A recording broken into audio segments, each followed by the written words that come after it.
आज हम लोग पोस्टपार्टम हेमरेज देखेंगे। चलिए लेक्चर स्टार्ट किया जाए। देखिए सबसे पहले कुछ टर्म है उसको हम लोग देख लेते हैं। पहला है एपीएच मतलब एंटीपार्टम हेमरेज।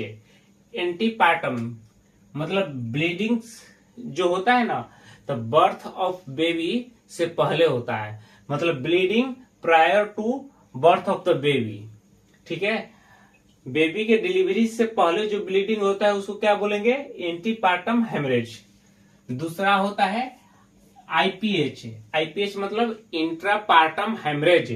इंट्रापार्टम हेमरेज में क्या होता है कि bleeding during the delivery of the baby. ठीक है, मतलब जब बेबी होगा डिलीवरी के टाइम में, उसी टाइम में जब ब्लीडिंग होता है तो उसको हम लोग इंट्रापार्टम हेमरेज बोलते हैं। ठीक है, और यह first and second stage of labour में होता है। ठीक है, जो आईपीएच होता है इंट्रापार्टम हेमरेज, तो कौन से स्टेज ऑफ लेबर में होता है? तो first and second stage of labour में। इसके बाद आता है पीपीएच जो चैप्टर का भी नाम है। ठीक है, मतलब पोस्टपार्टम हेमरेज। ठीक है, पोस्टपार्टम हेमरेज मतलब आफ्टर डिलीवरी। ठीक है, और third and fourth stage of labour में ये होता है। देखिए मतलब ब्लीडिंग कब बोलेंगे? ऐसे तो नॉर्मली तो ब्लीडिंग होता ही है, लेकिन हेमरेज बोलेंगे कब? जब एक लेवल होगा और उस लेवल से थोड़ा ऊपर बढ़ेगा तब ना उसको हेमरेज बोलेंगे। मान लीजिए कोई भी चीज यहां तक है, ठीक है, यहां तक जा रहा है तो ठीक है, अगर इसके ऊपर गया तब हम लोग हेमरेज बोलेंगे। ठीक है, मतलब एक लिमिट होता है, उस लिमिट से अगर ऊपर बढ़िएगा तब हेमरेज बोला जाएगा। तो देखिए अगर डिलीवरी होता है, नॉर्मल वेजाइनल डिलीवरी होता है, तो उसमें क्या होता है कि लेस देन 500 ml ब्लीडिंग होगा। ठीक है, अगर 500 ml से कम ब्लीडिंग हो रहा है तो वो सोचिए नॉर्मल वेजाइनल डिलीवरी हो रहा है। ठीक है, इसके बाद सिजेरियन सेक्शन जब होगा तो सिजेरियन सेक्शन में 1 लीटर से कम अगर ब्लड मतलब ब्लीडिंग होता है तो उसको क्या बोलेंगे? सिजेरियन सेक्शन में रखें। अगर इससे ज्यादा हुआ 1000 ml से ज्यादा, तब इसको हम लोग हेमरेज बोलेंगे। ठीक है, अगर 1000 ml से कम हो रहा है तो उसको हेमरेज नहीं बोलेंगे। अब देखिए मान लीजिए पेशेंट को सिजेरियन भी हुआ, ठीक है, प्लस में हिस्टेरेक्टोमी भी हुआ। ठीक है, मतलब हिस्टेरेक्टोमी मतलब हुआ रिमूवल ऑफ यूट्रस, उसी को बोलते हैं हिस्टेरेक्टोमी। ठीक, तो इसमें क्या हुआ कि 1500 ml से अगर कम होगा तो ये नॉर्मल हुआ। ठीक है, अगर 1500 ml से ज्यादा हुआ तब इसको हम लोग हेमरेज बोलेंगे। तो सिजेरियन होगा प्लस में हिस्टेरेक्टोमी होगा तो कितना ml चाहिए? कम से कम 1500 ml से ज्यादा होगा तब इसको हेमरेज में रखेंगे। ठीक है, तो नॉर्मल वेजाइनल डिलीवरी में कितना? 500 ml। सिजेरियन सेक्शन में कितना हुआ? 1000 ml। ठीक है, और सिजेरियन प्लस हिस्टेरेक्टोमी में कितना होगा? तब 1500 ml। ठीक है, 1.5 लीटर। ठीक है, 500 ml मतलब हाफ लीटर, 1000 ml मतलब 1 लीटर, और 1500 ml मतलब 1500 ml मतलब 1.5 लीटर। ठीक, अब देखिए हम लोग क्या पढ़ रहे हैं? Postpartum haemorrhage. ठीक, तो पोस्टपार्टम हेमरेज का टाइमिंग कब होता है, मतलब ड्यूरेशन कब होता है? इसका डिलीवरी से लेके 6 वीक तक जो टाइम होता है उसको पोस्टपार्टम हेमरेज में हम लोग रखते हैं। ठीक है, तो पोस्टपार्टम हेमरेज का ड्यूरेशन कब होता है? Delivery to 6 weeks. ठीक है, डिलीवरी से लेके 6 वीक तक जो टाइम पीरियड होता है तो उसको हम लोग पोस्टपार्टम हेमरेज में रखते हैं। ठीक है, और देखिए पोस्ट मतलब क्या होता है? पोस्ट मतलब आफ्टर। ठीक है, पार्टम मतलब डिलीवरी, हेमरेज मतलब एक्सेसिव ब्लड। एक्सेसिव अगर ब्लीडिंग होगा तो उसको हम लोग क्या बोलेंगे? हेमरेज। तो पोस्टपार्टम हेमरेज मतलब पोस्ट मतलब आफ्टर, पार्टम मतलब डिलीवरी, हेमरेज मतलब एक्सेसिव ब्लीडिंग।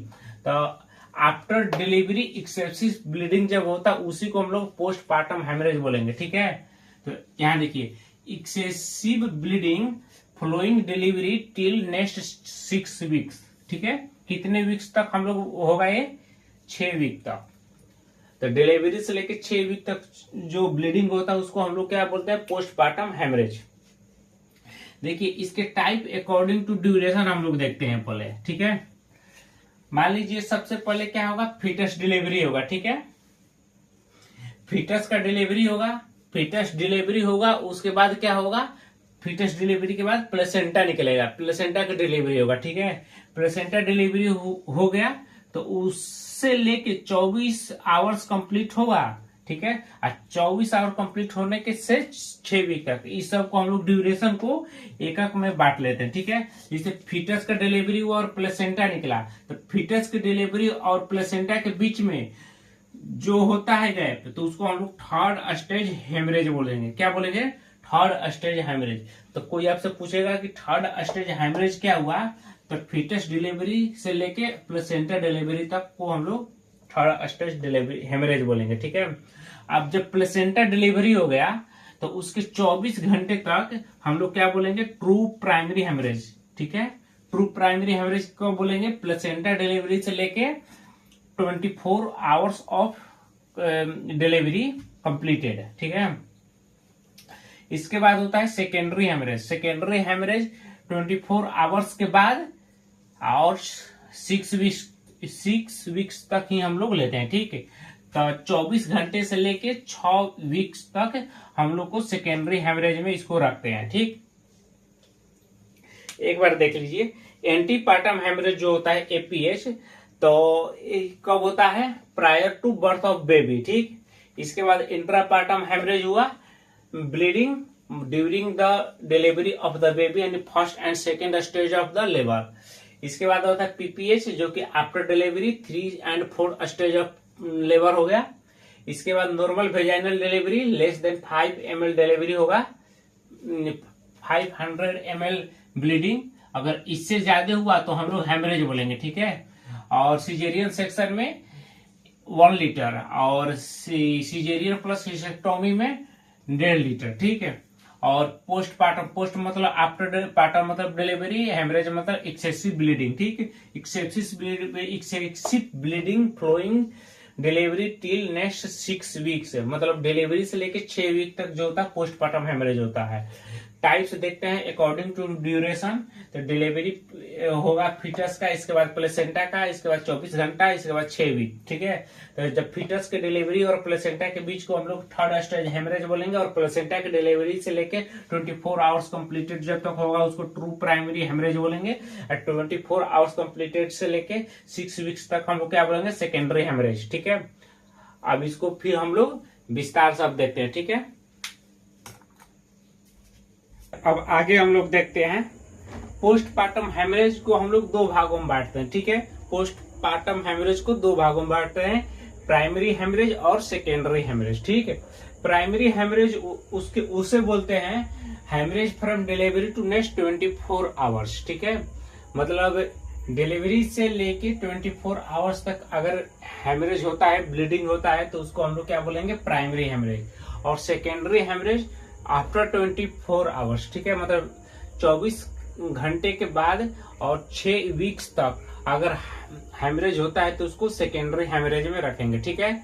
और प्राइमरी हेमरेज को हम लोग सब डिवाइड करते हैं 2 भागों में, ठीक है।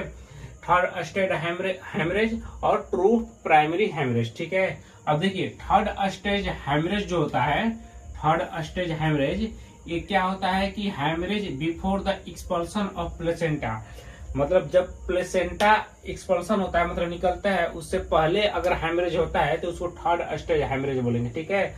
मतलब before the expulsion of placenta जो हेमरेज होगा उसको थर्ड स्टेज हेमरेज बोलेंगे। इसके बाद होता है true primary haemorrhage. True primary haemorrhage मतलब जब प्लेसेंटा निकल जाता है उस टाइम से लेके और 24 आवर्स ऑफ डिलीवरी तक जो हेमरेज होगा उसको ट्रू प्राइमरी हेमरेज बोलेंगे, यानी haemorrhage after expulsion of placenta till next 24 hours, ठीक है। अब देखिए सेकेंडरी हेमरेज, सेकेंडरी हेमरेज किसको बोलेंगे, तो 24 आवर्स ऑफ डिलीवरी से लेके 6 वीक्स ऑफ डिलीवरी तक, ठीक है। मतलब डिलीवरी के 24 घंटे बाद से लेके 6 वीक्स तक, ठीक है। अच्छा, most common cause of secondary haemorrhage क्या होता है, रिटेन्ड बिट्स ऑफ प्लेसेंटा, ठीक है। तो most common cause of secondary haemorrhage क्या होता है, रिटेन्ड बीट्स ऑफ प्लेसेंटा।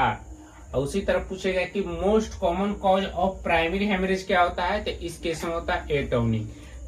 अगर मोस्ट कॉमन कॉज पूछेगा प्राइमरी हेमरेज का तो क्या बताना है, एटोनिक यूट्रस, और सेकेंडरी का क्या बताना है, रिटेन्ड बीट्स ऑफ प्लेसेंटा। ठीक है, वही पूछेगा most common cause of postpartum haemorrhage, तो इसको भी बताना है एटोनिक यूट्रस। 90% केस में ना एटोनिक यूट्रस होता है पीपीएच का कारण। ठीक है, तो most common cause of PPH is atonic uterus 90%। इसके बाद होता है most common cause for maternal mortality, PPH के कारण होता है। ठीक है, तो मैक्सिमम अगर मैटरनल मोर्टेलिटी देखेंगे ना तो पीपीएच के कारण ही होता है। ठीक, इसके बाद देखिए साइन में देखते हैं पोस्टपार्टम हेमरेज के कॉज जो होता है, तो कॉज में इसका 40 सिम्टम आता है साइन। ठीक है, तो 40 साइन देखते हैं। तो देखिए 4 टी होते हैं, एक टी से होता है टोन, दूसरे टी से होता है टिश्यू, तीसरे टी से होता है ट्रॉमा, चौथे टी से होता है थ्रोम्बस डिफेक्ट। ठीक है, तो टी फॉर टोन, टोन मतलब किसका टोन, तो यूट्रस का टोन। ठीक है, और यूट्रस का टोन क्या हो जाता है, यहाँ यूट्रस का टोन गड़बड़ हो जाता है, तो जिससे क्या होता है कि अच्छे से कॉन्ट्रैक्ट नहीं कर पाएगा। ठीक है, जब अच्छे से कॉन्ट्रैक्ट नहीं कर पाएगा तो क्या होगा, ब्लीडिंग होने लगेगा। ठीक, इसी तरह दूसरे टी से होता है टिश्यू, टिश्यू क्या होता है, रिटेन्ड प्लेसेंटा हो जाता है। ठीक है, प्लेसेंटा का कोई टुकड़ा ना टूट जाता है, टूटने के बाद उसी में यूट्रस में ही रह जाता है, जिसके कारण वो ब्लीडिंग का कारण बनता है। ठीक, तीसरे टी से आता है ट्रॉमा। देखिए ट्रॉमा मतलब इंजुरी। ठीक है, तो कैसा इंजुरी, तो पेरिनियल एरिया में किसी तरह का अगर इंजरी होता है या सर्विक्स में किसी तरह का इंजरी होता है, तो इस सब में हम लोग क्या बोलते हैं, ट्रॉमा। ठीक है, इसके बाद टी से आता है थ्रोम्बस। अगला टी से क्या होता है, थ्रोम्बस डिफेक्ट। ठीक है, थ्रोम्बस डिफेक्ट मतलब कोगुलेशन डिफेक्ट होगा। ठीक है, अब इसी 40 को हम लोग अब यहाँ विस्तार से देखेंगे। ठीक है,